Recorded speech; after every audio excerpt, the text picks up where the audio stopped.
and it weighs 450 pounds. The result of that big motor being on it has really put a lot of stress on the transom. I don't know how well you can see, but there's about a 1/2 inch gap. This thing is kind of buckling down because of the load of the engine. So I got that idea from Tom's Tunes, where I bought a 2-inch square piece of aluminum tubing with a really thick sidewall. I think it was a 1/4 inch or 3/8 of an inch sidewall. And we're gonna put these, we're gonna replace some of the existing aluminum struts that don't go all the way across. We're going to replace it with these heavy-duty square tubing, so that we'll really be able to close up the transom and better support this big engine. So this is the square tubing that I bought. I ended up having to buy them online because no one locally had them. 2 inches square, so it matches up perfectly with the height of the existing cross struts for when the new aluminum goes on. I'll put one across here that'll bolt onto the transom, and I'm going to put one across the very back that'll bolt onto the transom as well. So we'll remove these two pieces. There's one on each side. We'll remove those, and then I set up a car jack. I'll try to get that in full view here. I set up a car jack so that we'll be able to take the weight off of the transom and jack this guy up so that, where are we here? We'll be able to jack this guy up so that we can close that gap and reattach the transom.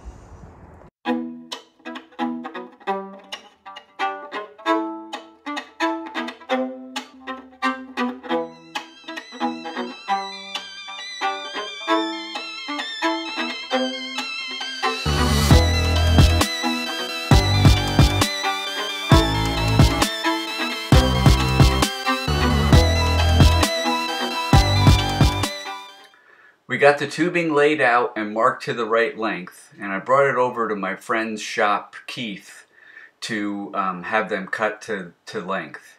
Keith had a real nice metal saw that cut right through them and made it much easier. There was definitely a lot of drilling involved. Once those square tubes were cut to length, they all had to be drilled for the stainless steel bolts that would attach them to the transom.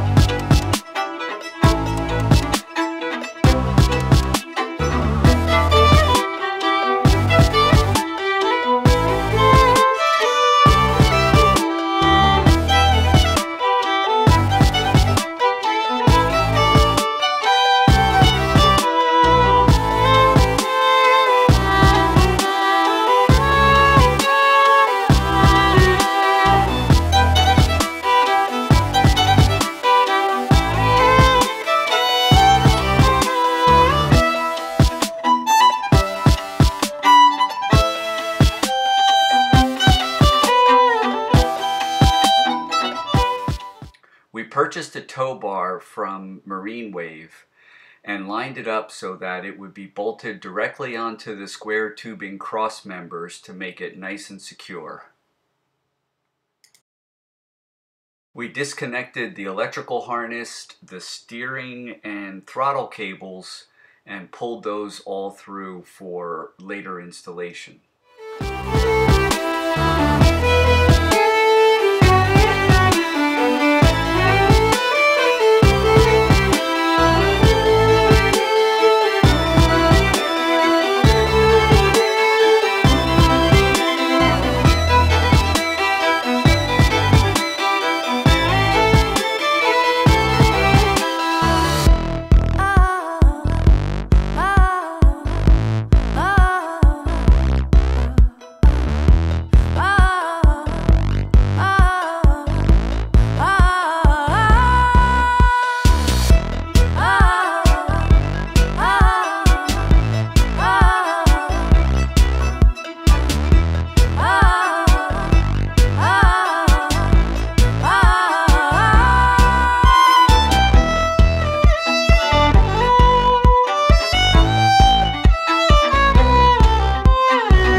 pretty quickly that tar tape can be a little sticky and tricky to work with after it's been warmed up in the sun for a while.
To use some ratchet straps to pull the pieces of plywood together. There was gaps forming in the plywood and I was just having a real hard time keeping them tight at the seams. So I found those ratchet straps to be a real help.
I trimmed off the excess plywood and then using an exterior spackle filler with the help of my grandson, we filled in the holes and screw heads and the seam on the deck, and we were ready for the woven vinyl.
As you can see, we folded half the woven vinyl back, exposing the plywood. We rolled out a thin coat of the adhesive and worked our way from side to side. Once we had all the adhesive rolled out, we folded the vinyl back in place. We meticulously rolled through and removed any air bubbles so that the woven vinyl was flat and smooth. And then we repeat the same process on the other side.